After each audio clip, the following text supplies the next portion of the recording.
लाहौर के अंदर जश्न जो मनाया गया, मेला मवेशियां जो हुकूमत ने जैली वजीर आला मरियम नवाज और जो जनरल आसम मनीर साहब चीफ ऑफ आर्मी स्टाफ हैं, इन्होंने जो उधर मेला मवेशियों पर आप देख लें कितनी ज्यादा आतिशबाजी हुई। 15-20 मिनट आतिशबाजी होती रही, उसके बाद फिर म्यूजिक, डांस, कैसे कैसे प्रोग्राम होते रहे। उसके बाद फिर आपने देखा होगा वो मरियम नवाज की जो तालियां हैं, फिर उसके बाद जनरल साहब की तालियां, क्लैपिंग आपने देखी। यानी लोगों को सॉफ्ट इमेज देने की कोशिश की जा रही है कि जनाब देखें जी कि मरियम नवाज बड़ी अच्छी वजीर आला है। और जनरल आसम मनीर साहब ने जनाब इस वजीर आला को 100 से 100 नंबर दिए हैं और वो कह रहे हैं कि ये वजीर आला ही नहीं बल्कि फॉर्म 47 से इसको प्राइम मिनिस्टर भी बनाना है। ये भी उनका एक चैलेंज सामने आ गया है और बार बार मरियम नवाज को जिधर भी जाते हैं साथ रखा होता है। यानी सबको पता है कि फॉर्म 47 से ये जैली हुकूमत बनाएगी और चीफ ऑफ आर्मी स्टाफ जो है उनको भी जैली तरीके से सामने लाया गया। और उसके बाद कैसे पाकिस्तान के जो अपना अशराफिया है, इन सब ने मिलकर कैसे कब्जा किया और कैसे खान साहब के ऊपर 200 केसेस बनाकर उनको जेल के अंदर बंद किया गया। यानी जश्न आप देखें, जश्न किस चीज का? इमरान खान के ऊपर 200 से ज्यादा जैली केसेस बनाने का जश्न। जश्न किस चीज का? जश्न अरशद शरीफ के कत्ल का जश्न, जिले शाह की शहादत का जश्न, या वो मासूम जो 400-500 आदमी जो इस्लामाबाद डी चौक में मारे गए उनका जश्न मनाया जा रहा है। महंगाई का जश्न, गरीब अवाम की तड़पाहट का जश्न, महंगाई के अलावा जो IMF से जो पैसा नहीं मिल रहा, जो किस्त नहीं दी जा रही, उसका जश्न मना रहे हैं। मुल्क का दिवालिया निकाल दिया, उसका जश्न। और बार बार बता रहे हैं कि जनाब हम जिस हुकूमत को चाहेंगे हम उसको बनाएंगे। यानी साफ पैगाम है जनरल साहब का इन सारी हुकूमतों को कि जनाब जिसको मैं चाहूंगा उसको बनाऊंगा, जो मेरी बात नहीं मानेगा मैं उसको कभी भी किसी हुकूमत के अंदर जगह नहीं दूंगा। फॉर्म 47 का मतलब है कि जो भी फॉर्म 47 के जरिए आएगा वो हमारे अंडर होगा, उनका ये सीधा सीधा पैगाम है। जो नहीं मानेगा उसको वो कहते हैं किसी किस्म की भी ना तो एक्सेस देंगे, ना पार्लियामेंट के अंदर, ना जस्टिस के अंदर, और ना ही एस्टेब्लिशमेंट के अंदर उस आदमी को रखा जाएगा, बल्कि उसकी उसी वक्त गिरफ्तारी होगी। अब जश्न मनाया जा रहा है कि लोगों के घरों में चादर चार दीवारी, उसका जश्न मनाया जा रहा है। लोगों की माओ बहनों बेटों को उठा उठा कर गायब करने का जश्न। तौहीने मरियम जो भी सोशल मीडिया पर हक और सच के लिए आवाज बुलंद करता है और इनके खिलाफ लिखता है या बोलता है, उसको उठाने का जश्न।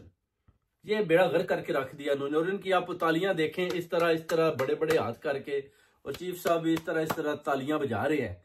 यानी हुकूमत और एस्टेब्लिशमेंट ने मिलकर जो एक ड्रामा रचाया हुआ है सारी कौम के साथ, ओवरसीज कम्युनिटी भी देख रही है कि ये हो क्या रहा है, ये तमाशा क्या है, ये तमाशा है क्या, कितनी देर चलेगा ये तमाशा।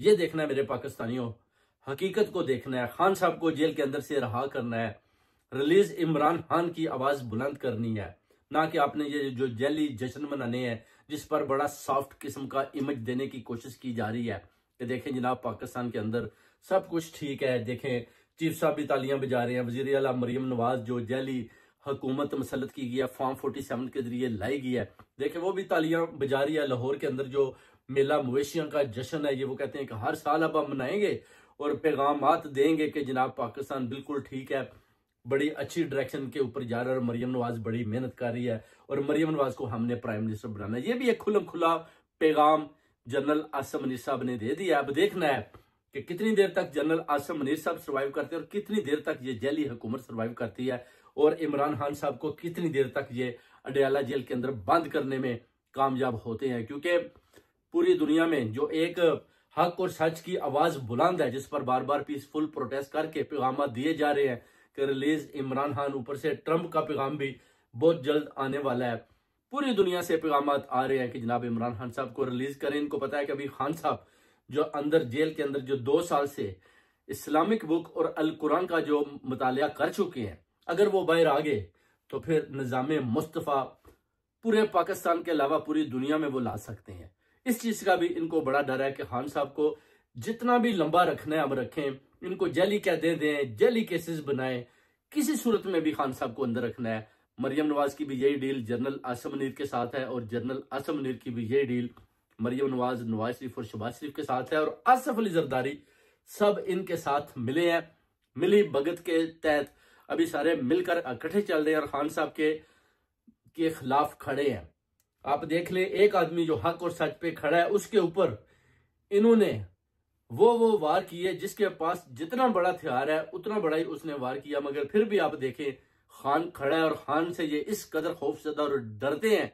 हुकूमत भी लर्ज रही है और जर्नैलों की भी टांकें कांप रही हैं, और देखते हैं कि और कितनी देर तक ये सर्वाइव करते हैं, क्योंकि अभी ओवरसीज कम्युनिटी के अलावा लोगों को शऊर आ चुका है। उनको पता है कि एक खान ही है जो हक और सच पे खड़ा है, और अगर इमरान खान का ये मुकाबला करने से जितना भी भागेंगे इनका पीछा किया जाएगा और इनको पकड़ पकड़ कर जेलों के अंदर डाला जाएगा। सिर्फ और सिर्फ इंतजार है तो खान की काल का। जब खान काल देगा तो ओवरसीज कम्युनिटी और पूरा पाकिस्तान बाहर उमड़ आएगा और इनको पकड़ पकड़ कर जेलों में, और इनके वजीर आला को भी पकड़ कर जेल के अंदर डालेंगे। बहुत बहुत शुक्रिया।